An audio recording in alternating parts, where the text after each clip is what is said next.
So this new series is going to be called Zodiac Sign Blends, and basically it's going to talk about the different combinations of zodiac signs. And basically this is what we do when we do interpretation. When you get your birth chart interpreted, we go through all of that, right? What does it mean to be a Cancer moon?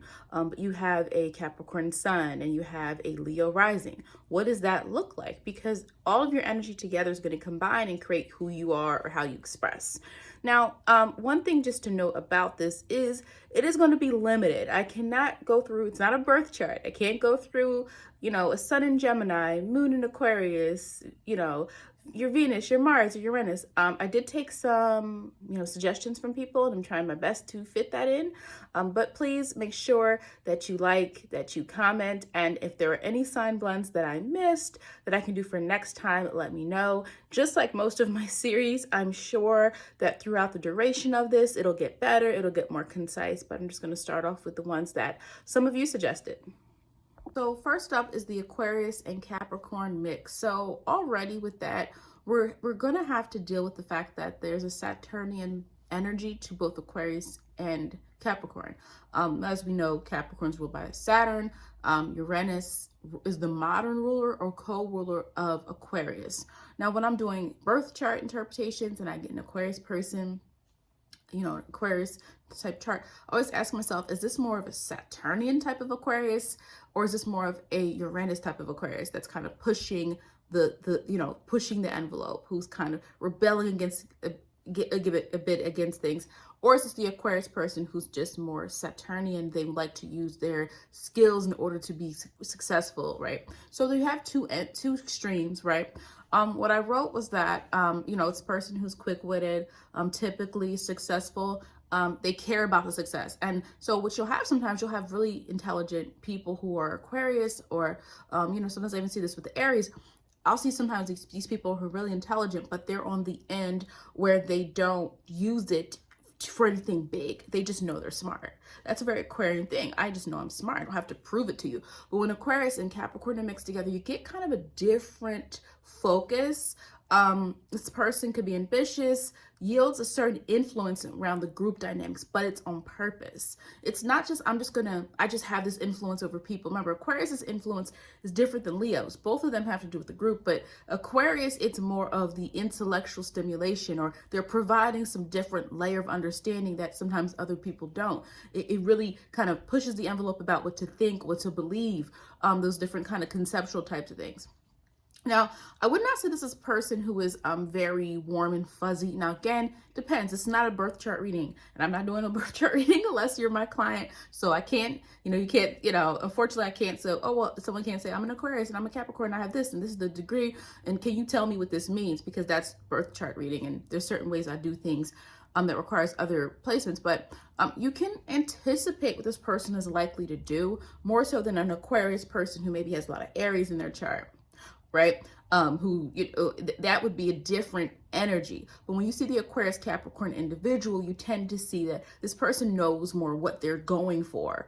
And I've always said that a little bit about Aquarius is there's this this reputation or this stereotype of like, oh, they're loose cannons. You don't know what you're going to get. They rebel against everything. And that could be true in some people's cases because, wherever Aquarius is in your chart, it is going to be where you're a little bit unique, quirky, different, or, it's going to be where you have even maybe the most room to experiment and to, not be locked into a certain type of mode or norm. But Aquarius, with a lot of Saturnian, Capricorn energy, they know what they're going for, but they're doing it in a different way. So if you have a Capricorn, you have a Capricorn person who's very traditional, but the Aquarius Capricorn person with this mix in their chart knows that, yeah, I care about that too, but we're going to do it a different way, right? Yeah, why don't we put a new twist on it? Like, why don't we do it this way? Or why don't we add some modern aesthetics to that? That is going to be more the Aquarius Capricorn mix, is that there's still this devotion to the process. That's a Capricorn thing. It's a process. And we're not even talking about just work, but Capricorn tends to have an understanding of like, there's ways in which things get done. There's ways in which we do things.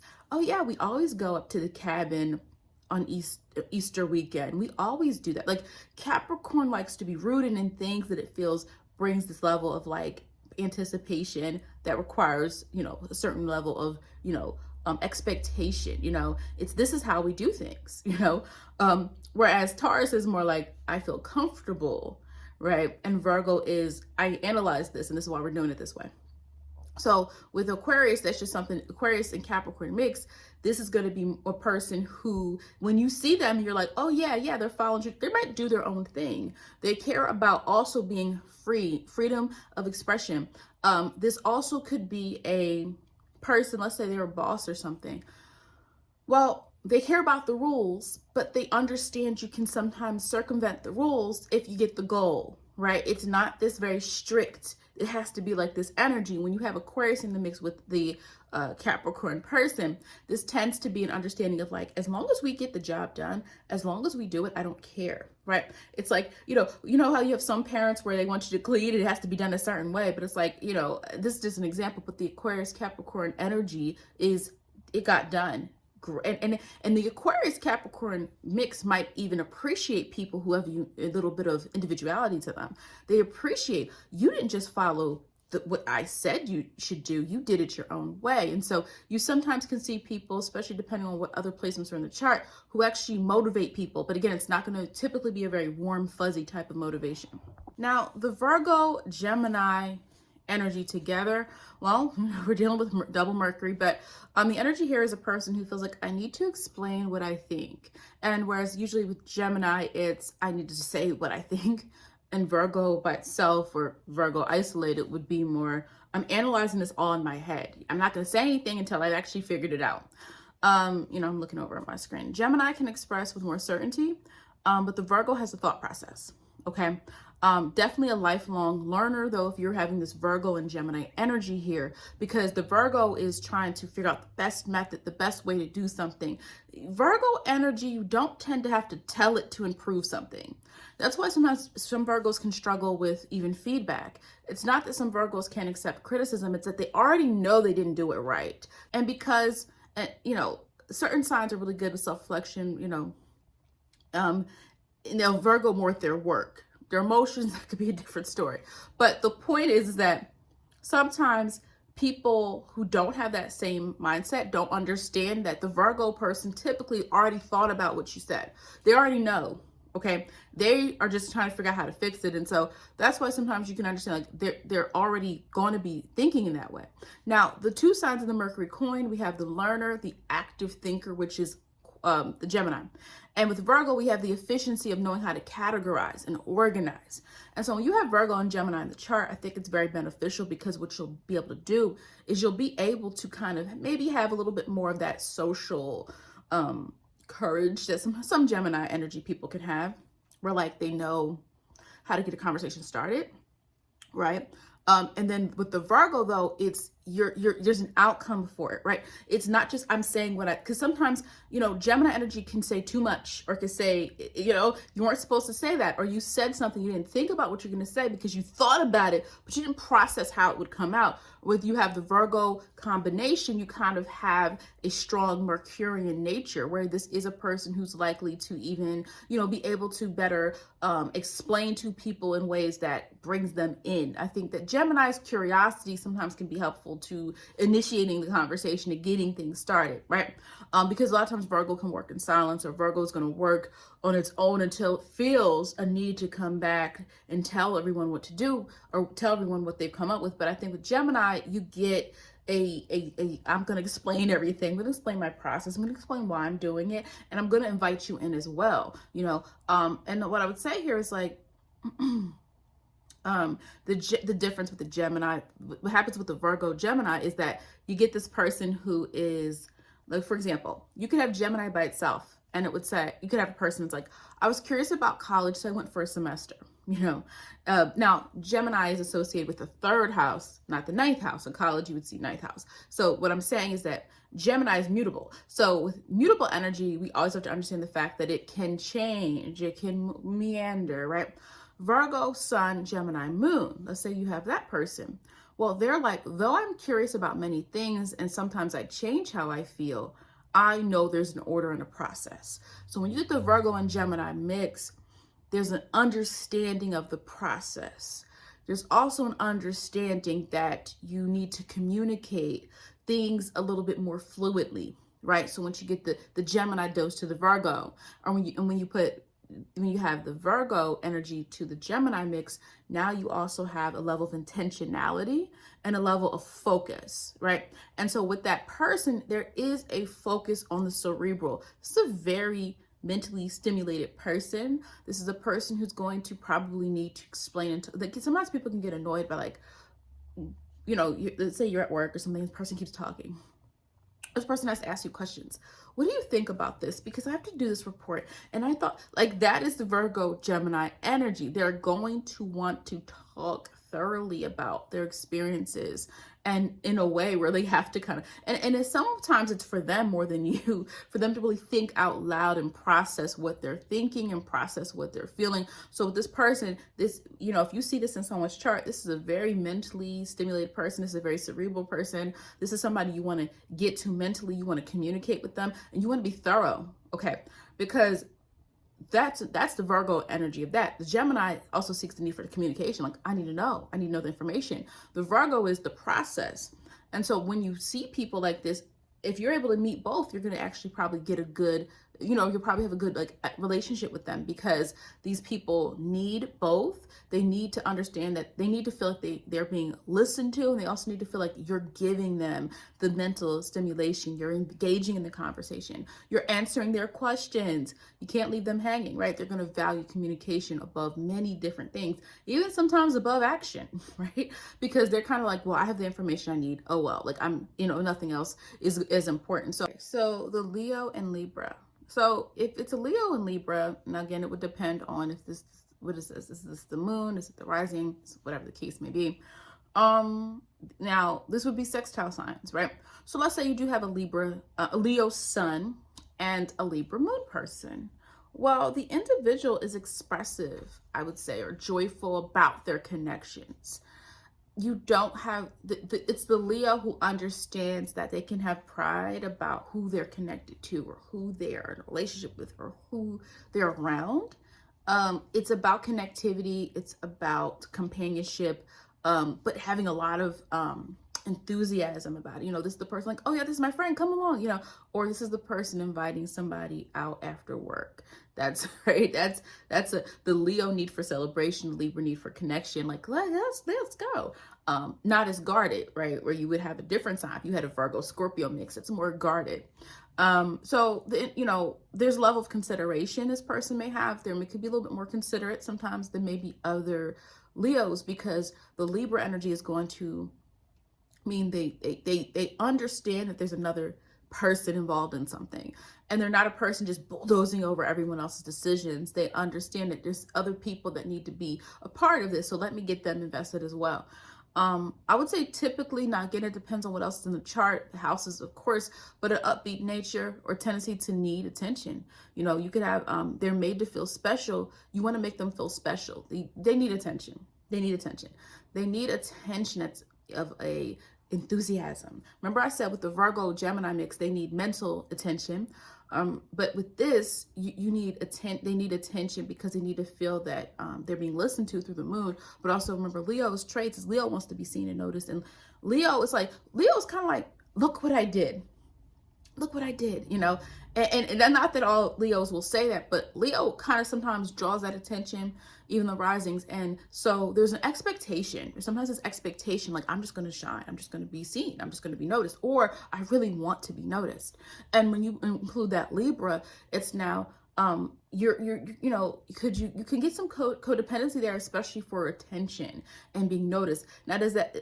Now, will all depend on other things. Notice you can have a person with Libra moon in the 8th house. They really do want deep connection, and they really want attention, but they struggle to actually communicate that.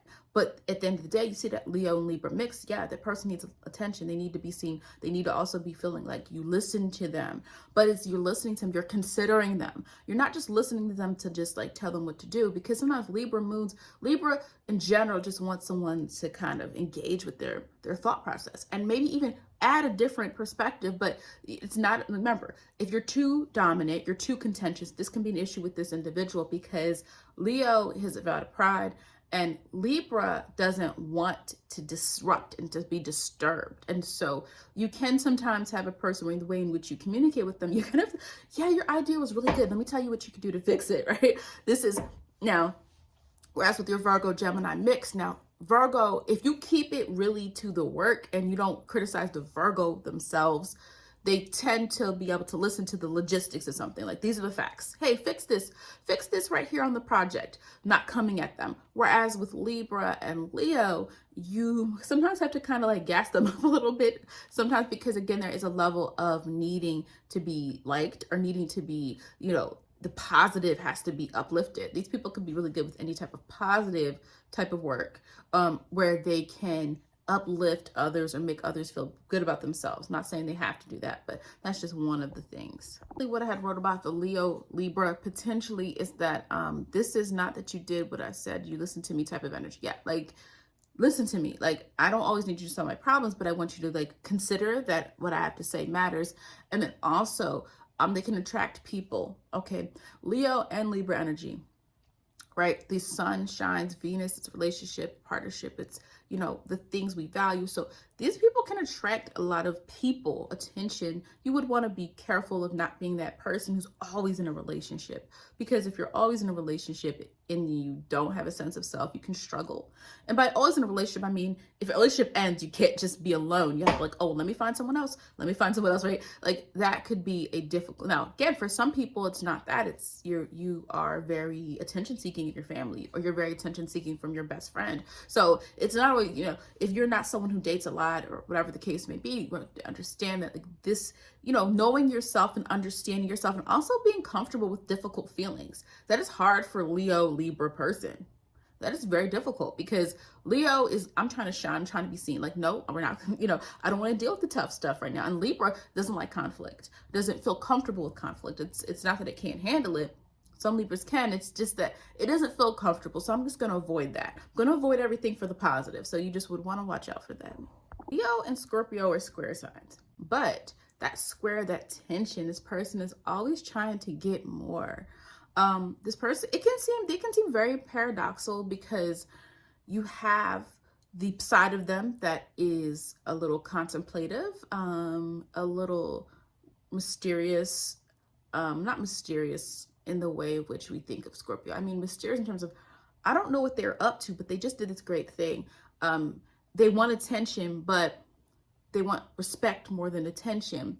But the respect comes from the fact that they want people to see how powerful they are, or see how influential they are.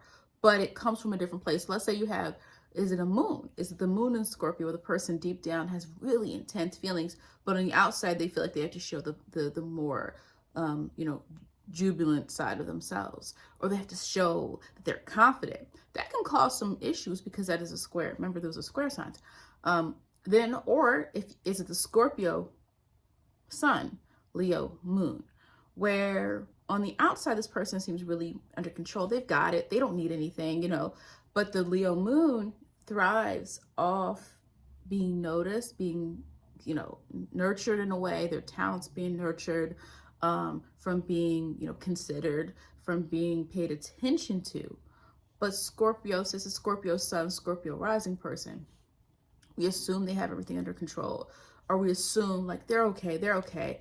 But Leo, the inner side of them, they're going to actually be people who, once you get to know them more, you're going to see maybe a more positive, happier side of them.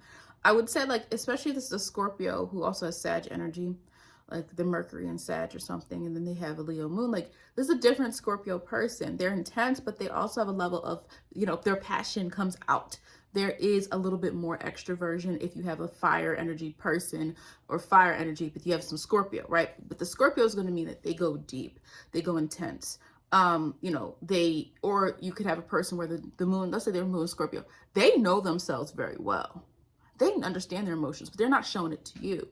So, people can make assumptions like, oh, this person, like, they're not bothered by anything, but it's like, no, they actually know themselves, and they're like, if I show vulnerability, X, Y, and Z will happen. Or if I don't want people to know how I feel, because I want people to see this positive image of me. It really depends on the individual. this intense amount of pride. They don't want to easily express vulnerability. What else did I say? Unless they receive attention for it.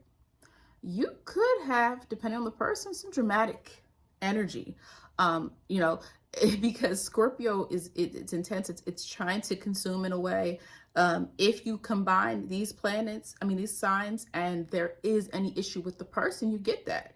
You get someone that someone might say, this is toxic. This person's toxic. No, do I believe every person with this energy is toxic? No, because I know wonderful people with like Leo, Scorpio on the chart. But I'm saying that's a possibility. And why?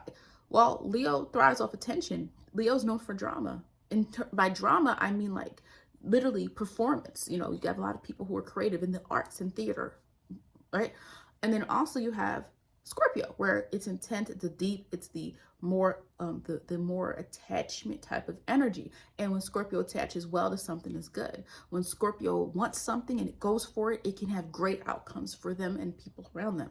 But if you put that energy together and it's in houses and degrees and it's causing some issues, you could have a person where there is a level of, you know, melodramatic, you know, people who are like, no, I'm okay, leave me alone, but really they're crying inside, right? They seek depth in relationships, but also need a certain level of attention. So they want depth and they want that kind of connection, deep soul mate type of energy, but they also want things a little bit, celebrate them. That's why I said sometimes with Scorpio, they're not going to tell you what you want. This could be a sign of, I'm not going to tell you what I want. I'm going to assume that you know me well enough, right? Whereas, so with that, you could, again, but I think it's a powerhouse energy. I think if there's dominant, let's say it's a Scorpio moon, Scorpio rising person, Leo. Yeah, if they're like a Scorpio moon, Scorpio rising, and then Leo sun, and then Mercury and Leo, like this could be a very powerful person. This person is capable of great achievement. This person has, because the Leo can be, again, you know, shining, prominence, all of those different things we know the sun can represent. And then with Leo, you know, being ruled by the sun, and Scorpio, Mars and Pluto, where this is also about the ability to take from what the world has and create and transform. And when you have a business mindset, or you have a success mindset, or you go out for your dreams, or whatever you do, that can be really helpful. If you have the Scorpio sun, Gemini moon, someone requested that. Well, let me just do Scorpio and Gemini, maybe the moon will come up. One, in my video about Empire, I talk about how I think that Lucius Lyon would be a Gemini sun, Scorpio moon. So you can check that out to see what I said about that. But if it's a Scorpio sun and Gemini moon, less inhibited Scorpio, you know, this could be the person who does, you know, a lot of that, you know, their humor's a little, it could be a little bit sarcastic, you know, what they call it, dark humor, you know, because it's Scorpio sometimes can get you there, because Scorpio is not afraid to kind of go into the abyss of things that are taboo or things you might not always talk about. Remember, Gemini is about communication. And sometimes like they'll just say something like, you know, this could be the person who's like, you know, very dramatic, but they could be doing it on purpose. Like, man, this is too much, you know, and they say something crazy about life, or they say something crazy about themselves, or like, you know, the people who are over the top, right, with their jokes, there could be witty, but it could be very like, whoa, why did you just say that, right, out of nowhere. The emotions are more flexible than it seems if we're talking about a Scorpio sun and a Gemini moon. And this is why people have to pay attention to these things, because a lot of times we go by the outer appearance, we go by what we see, but then underneath, that's the true core of how they're going to deal with emotions. That's the true drive. And so the true drive for this individual would definitely be the ability to consistently look at situations and question them. And their own emotions are things in which they know to think, you know what, I did this thing, but should I have done that? Or, you know, I don't know how, and even the strongest people you see, or the most successful people you see, can still have the same energy where they are basically, you know, I said maybe a hard exterior for some people, especially depending on the rising. If the rising is not a really more extroverted or more, you know, controlled or confident sign, maybe not, but in essence, they're open to understand the various modes of emotions. So these could be great people to talk to, the Scorpio sun, Gemini moons, because Scorpio there's almost like there's no topic there's no topic uncharted with Scorpio. They are not uncomfortable with talking about deep emotions, talking about, things that are taboo, talking about your things you've encountered, talking about what you want out of your life. There's really no topic with Scorpio. Now, is Scorpio going to be forthcoming about all of their stuff? Maybe not. That Gemini moon, if they're close enough to you, perhaps. But the Gemini moon in them means they understand the various modes of emotion. And so this isn't a sign that's as wary of the ability to use your thoughts and use your ideas to kind of solve some of your emotional issues. So you will have a person, the sun is still going to be the sun, right? And Scorpio does tend to project this level of guarded energy, also projecting this level of, I'm cool, calm, collected. Like, I don't need to invest myself in everything that happens. And I think that's what I said about Scorpio, is this decision. The emotions are way more decisive with Scorpio than I would say Cancer or Pisces, right? I'm deciding I'm attaching to this. I care about this. You'll know what Scorpio cares about, but what they put their time into. What they do not put their time into, who they do not put their time into, they don't care. They're not a sign trying to really, engage with everybody. But the moon in Gemini sometimes can mean this is still a person who, they're not as hard as they seem, or they're not as strong as they seem, or they're not as, and that's not in a bad way. It means the moon allows for them to think. The moon allows for them to consider different ideas, right? And you can kind of grow when you're able to think about your emotions. They might even learn about their emotions. They might be a person who wants to, they want a thought partner about how they feel. That's a very Gemini sun, Gemini moon thing. Now, again, in terms of if we flipped it, or if it's a Gemini rising or something like that, I think you're still going to have something similar a little bit. Now, Leo sun, okay, so Leo and Sagittarius together, okay? And someone requested Leo sun, Sagittarius moon rising. Okay, let's see. Well, with this combination, and again, if it's reversed, it would be different. But let me just talk about the basics here. So if we have a Leo and a Sag person, they rarely change their mind, okay? They already know what they think and feel. Now, Sagittarius may want to add on to what they know, right? For sure, that expansion of Jupiter. But when you have Leo energy, there's always, the person's never 100% going to change what they think or what they know to be true to them. But when you have Sagittarius in the mix, they're still willing to go on different experiences. It's almost like they're not going to believe anything until it's proven to them. So this is not a sign, this is not a combination you're going to download stuff into, because you got fixed Leo and you have Sagittarius, which is dealing with its own personal truth. Now, the Leo still has an immense amount of pride in themselves. They realize the world, but when you put Leo and Sag together, they realize the world isn't revolved around them, right? Now, again, it's not, my feelings on Leo. I like Leo, but you can have Leo individuals who are too prideful and who think, it's always about attention, what they want, what people, around them, and don't let them not get attention for something they think they should get attention for, okay? Whereas other signs are like, oh, let me go back to the drawing board. Oh, right?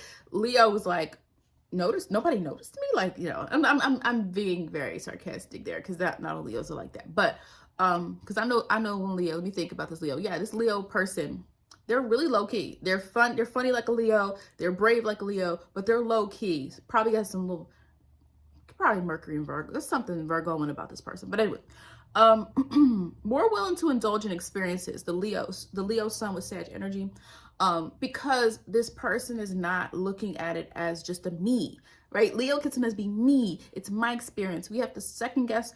It's not the second guessing nature, right? Now, again, Leo has to be careful with that, right? And consciously, because Leo has great ideas, and Leo can get attention for those ideas, and Leo can be, get everybody else around them like, oh, they believe so much in that, I guess I should.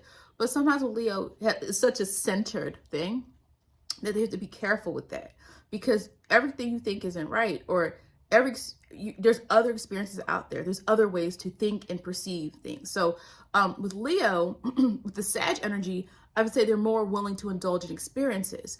They're more willing to build up their confidence through what they do, or through their truth, or through their commitment to understand things outside of themselves, right?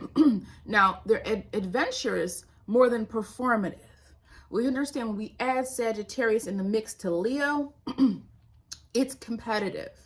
Someone could probably be good in sports or something like that, but it's very competitive energy, okay? Because Leo wants to be at the top. Leo does something that's like, how do I get to the point where I'm kind of shining, where I'm at the top, where I'm noticed? And people do this consciously and unconsciously, okay? But with Sagittarius, this is more of the experience. It's, I need to know the truth. I need to seek the truth. I need to know for sure. And that can help the Leo person. That can be helpful because now we have a Leo who isn't just saying stuff just to say it. They actually lived it. It's not just, I'm confident, I'm Leo, I'm usually right. It's, I've actually experienced this, I've lived this, this is my personal truth. And so you tend to get that type of energy with that. The Virgo Leo. So the Virgo Leo, now I have Virgo and Leo energy in my chart. My mom did as well. And so I noticed energy. Now it was different. Because it's going to be different how it comes off, right? So I'm a Virgo sun, Virgo rising, Mercury, Leo, Mars and Leo. My mom had Virgo sun, Mercury in Virgo, and Venus in Leo. So it's different how it comes about, okay? And that's why I said chart reading is going to be your best friend in terms of analyzing you, because this is limited, a series. I can't do a lot, but let me say, so it's very common for people, obviously you know this if you're into astrology, to have neighboring signs in their chart because Venus and Mercury don't travel too far from the sun. So that's why you'll see some Cancer people with Leo energy. You'll see a Taurus person with Aries energy and vice versa, right? It's, you know, Virgo and Leo, these people are going to be meticulous about their work. They're typically going to work hard, but you got to give them credit. Now with Virgo, it depends on where the Virgo is. They don't always demand their credit, but Virgo can get mad. Or Virgo with Leo energy in the chart, they're eventually wanting acknowledgement, or they're eventually going to probably stop doing some of the things that they're doing if they don't feel they're acknowledged, okay? You know, now, again, it depends on what else in the chart, because you could have a Virgo person who's more worried about, well, let me just get this. It's a personal thing for Virgo to go through the process. You understand what I'm saying? So sometimes you can have a person who's willing to work behind the scenes or things like that, just in order to accomplish something. But you do, when you have Leo energy in the chart, this person wants to be acknowledged. Don't take credit for something they did just because they're quiet or reserved. Now, again, how quiet the Virgo is, that really depends on the rising. It depends on other things as well.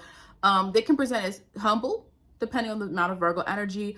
They may, you know, it's a lot of disappointment sometimes with Virgo because Virgo tends to work hard. But Virgo does things that nobody notices because Virgo's not bragging about it. And then you can sometimes have the person get really disappointed and get upset. That's when you see Virgo upset and you're like, where'd that come from? So if it's obvious, it's some fire energy in that Virgo.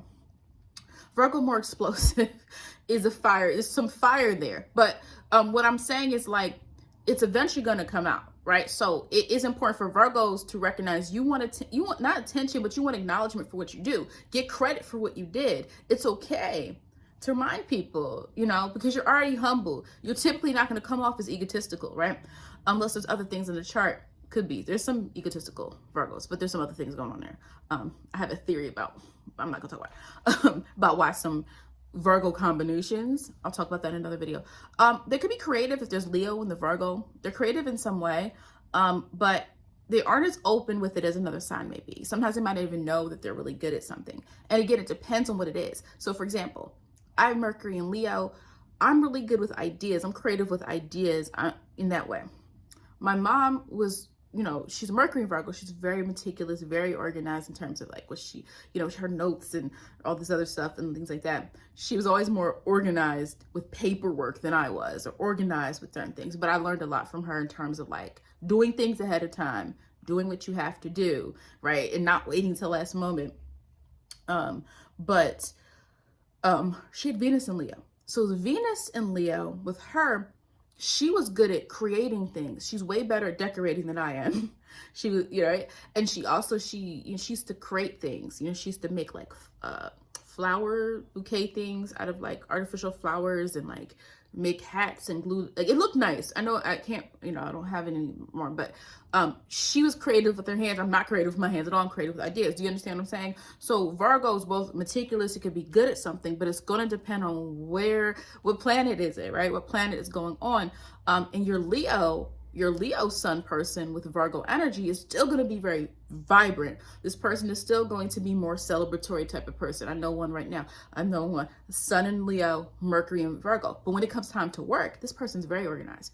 This person is fun. They go out. They like to be a part of things. But when it's time to get work and business done, this Mercury in Virgo, Leo sun person is a very much on their game. So, and you know, that's when we look at it. Let me see what else I said. The reason I was saying they're creative, but they may not always tell it. Let me give an example, or they don't use it, or maybe they should use it, is because like I gave an example of like, let's say you're the Capricorn sun with the Leo moon.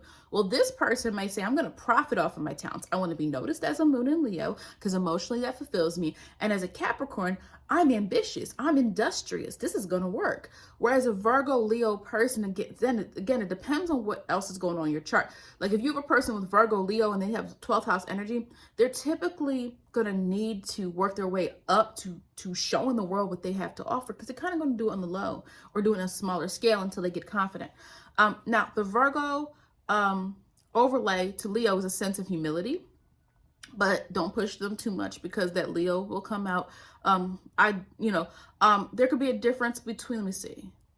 The Leo sun, like I just said, the Leo sun with more Virgo is accurate. The accurate Leo has Virgo energy in the chart typically, okay? The Virgo sun is still relatively humble, stays out of the limelight, but it wants credit when it has Leo there. Or it's going to be creative. They're not just going to do things the way you think, let's do it like this. There's always going to be a little bit of creative flair to how they decided to do something. I don't know. I guess a lot of people requested. This is the request list. These signs, the request. Leo and Cancer energy. Okay. So I would say like typically this is going to be an energy that is open and adamant about their needs, because Cancer knows. It already knows what it feels. Okay. No, it's not second guessing itself.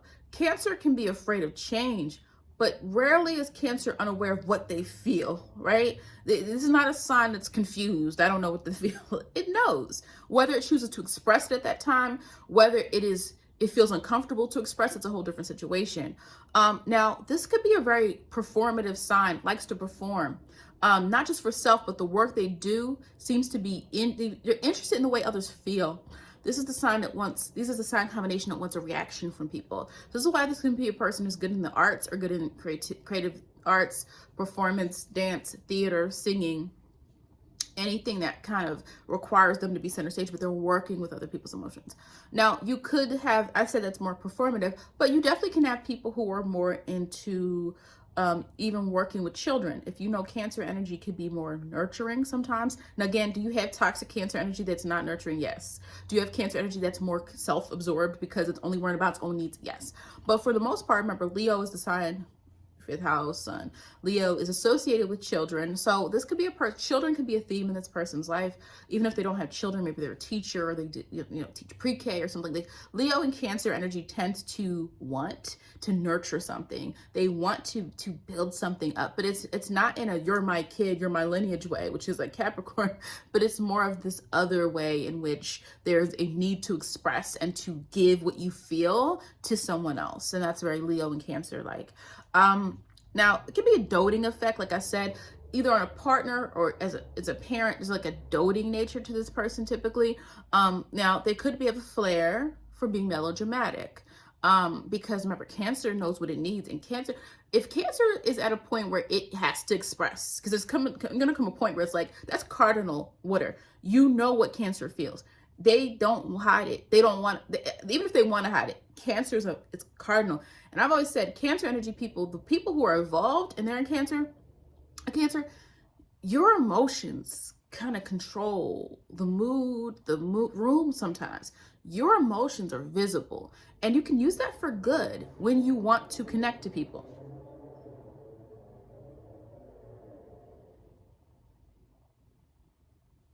You can use that for good when you want to connect to people, okay? You can use that a lot. So it's not always a bad thing, but the reason I said the melodramatic is because we're combining an emotionally needy cardinal sign. It is what it is, right? With the sign known for its attention and acknowledgement. Don't ignore this person. It caused an emotional reaction. Don't ignore them. Now, because some people need too much attention. Oh my gosh, they're clingy. I just met them. They're calling me twice every hour, right? You could. I mean, again, you would have to look at the whole chart. But I do think the best thing about this could be more of this kind of nurturing need. And they give it though. I know I just said that there could be a clinginess though, but they're going to give you the affection as well. Okay, so that's it for this. If you have any suggestions, please drop them in the comments. Anyone who already put suggestions in the community tab before, I'm working on part 2 of this video. Thank you for watching. Make sure that you subscribe and also make sure you like the video.